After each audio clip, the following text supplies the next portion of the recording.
Hello everyone. Okay, so today we wanted to talk to you about something. It's a little bit of a rant. We had to get this off our chest. We've seen a lot of real estate information tossed around over the years, but there's something that's really getting to us. And it's about one of the secrets that no one else will reveal to you because it doesn't make for good marketing. Okay, but we're going to tell you what it is that whenever you see real estate investing of any kind talked about or discussed, or especially advertised in the paper, no one talks about one of the secrets, and it's about the ability to handle pressure. In this business, because that's what real estate investing is, you need to be able to handle pressure. And nobody talks about this. Everyone talks about making $50,000 or $100,000 in 2 months buying US foreclosures. And to Canadians, that's not the thing we should be focused on, and I'll talk a bit more about that. But pressure is the key thing. So when you think about real estate investing, remember this. If you are not willing to handle pressure in your real estate investments, you shouldn't get into this business. That is the bottom line. I'm going to give you 2 stories to illustrate this. Recently, we saw one investor finally decide to take on some pressure and get into real estate investing.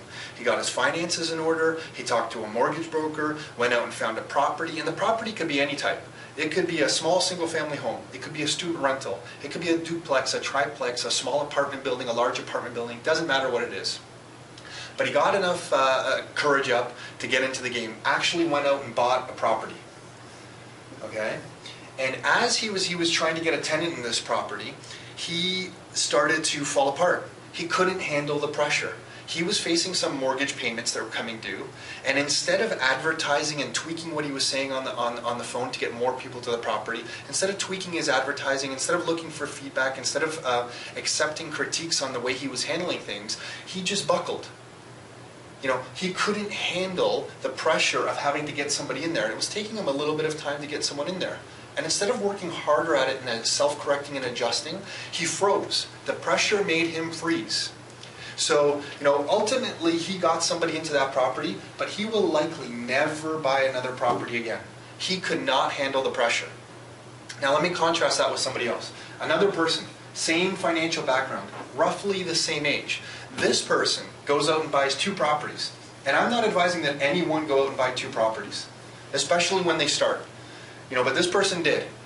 And instead of buckling under the pressure, this person admitted that it was a lot to handle these 2 properties when he first closed on the property, but he handled all the advertising, he got people out to both properties, he collected money on both properties, he handled some repairs that needed to be handled on these properties, he handled the pressure, and he succeeded. He won the battle.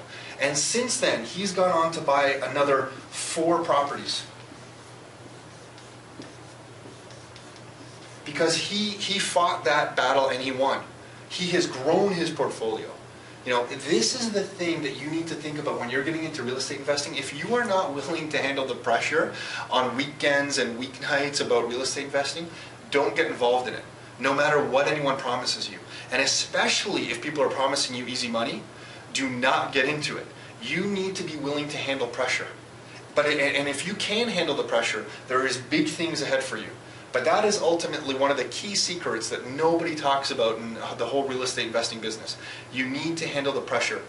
And one way that some people get around this is they buy properties that have tenants already in them. And that's not such a bad approach at all. I mean, we kind of advise that as well. But you should be aware that if you buy a property that is a little bit far from your home, and one of those tenants decides to leave, you need to get in the game. You need to put the advertising in place. You need to screen tenants. You need to get somebody in that home. Real estate is an active business. We were joking around with other investors about real estate, and it's not really a passive business. The income might come passively for a few months at a time, but it is definitely an active business. So don't get into this if you are not willing to handle the pressure and be an active investor. And if you buy properties a little bit far away from your home, if you don't have somebody that can help you get someone into that property if they decide to leave, then don't make the investment. And if you buy a property that's far away from home and you don't know the community very well, be very careful of the community that you're buying in. Because if that property comes with a tenant today and they get up and leave, you need to fill that with a new tenant tomorrow. And if the home and the community isn't right for that, you could be buying in a fundamentally incorrect area. And what do we mean by fundamentally correct? Many people have heard us say this. It's population increasing and income increasing and transportation and infrastructure and all these key things. Anyone really sophisticated at real estate investing will be focusing on those things. They can handle the pressure. They buy in fundamentally correct areas. They don't buy properties because it's a layup and it's a slam dunk deal with somebody already in the property. Okay, a few key things to think about. But if you do accept the challenge and get into real estate investing and you fight the battle that this person was fighting and you get somebody into the property, 9 times out of 10 you are going to build so much confidence that you will go on in other things in your life and be successful at it as well. If you give up at this point and back away, you will likely hit that same wall in any other thing you try. Whether it's another business, an online business that you create, business that you're working in now, a job that you're working in now, you will likely hit that wall at every point in your life. Okay, so you need to win this battle. So pressure is the key. I know I'm harping about this a lot, but it's something that nobody talks about. You need to be able to handle pressure. Okay. Earlier, a few weeks ago, we did a video about forming this triangle and making your investment decisions based on